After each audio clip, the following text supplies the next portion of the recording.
Capítulo 20. Então se achou ali por acaso um homem de Belial, cujo nome era Seba, filho de Bicri, homem de Benjamim, o qual tocou a buzina, e disse: Não temos parte em Davi, nem herança no filho de Jessé, cada um às suas tendas, ó Israel. Então todos os homens de Israel se separaram de Davi, e seguiram Seba, filho de Bicri, porém os homens de Judá se uniram ao seu rei desde o Jordão até Jerusalém.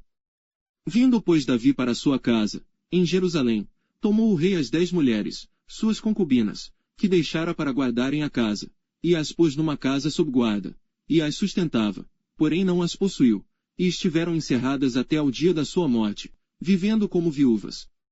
Disse mais o rei a Amasa: Convoca-me os homens de Judá para o terceiro dia, e tu então apresenta-te aqui.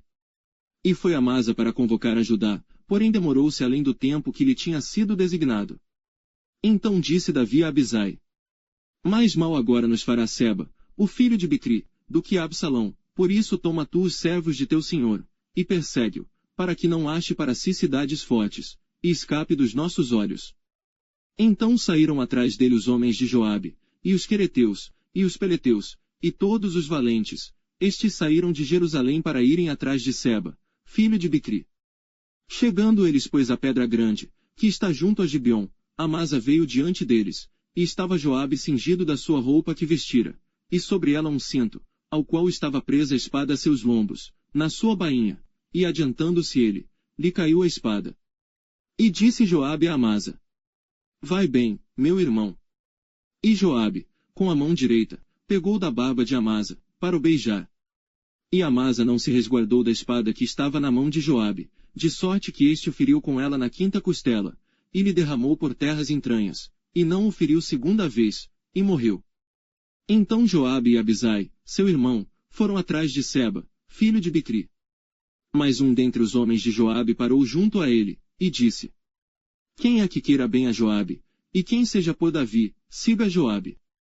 E Amasa estava envolto no seu sangue no meio do caminho, e vendo aquele homem, que todo o povo parava, removeu Amasa do caminho para o campo, e lançou sobre ele um manto, porque via que todo aquele que chegava a ele parava. E como estava removido do caminho, todos os homens seguiram a Joabe, para perseguirem a Seba, filho de Bicri. E ele passou por todas as tribos de Israel até Abel, e Bet-Maaca e a todos os beritas. E ajuntaram-se, e também o seguiram. E vieram e o cercaram em Abel de Bet-Maaca, e levantaram uma barragem contra a cidade, e isto colocado na trincheira, e todo o povo que estava com Joabe batia no muro, para derrubá-lo. Então uma mulher sábia gritou de dentro da cidade: Ouvi, ouvi, peço-vos que digais a Joabe: Chega-te aqui, para que eu te fale. Chegando-se a ela, a mulher lhe disse: Tu és Joabe. E disse ele: Eu sou. E ela lhe disse: Ouve as palavras da tua serva. E disse ele: Ouço.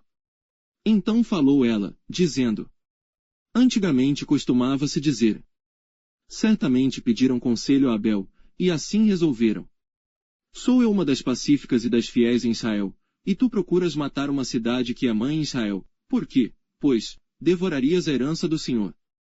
Então respondeu Joabe, e disse: Longe, longe de mim que eu tal faça, que eu devore ou arruíne.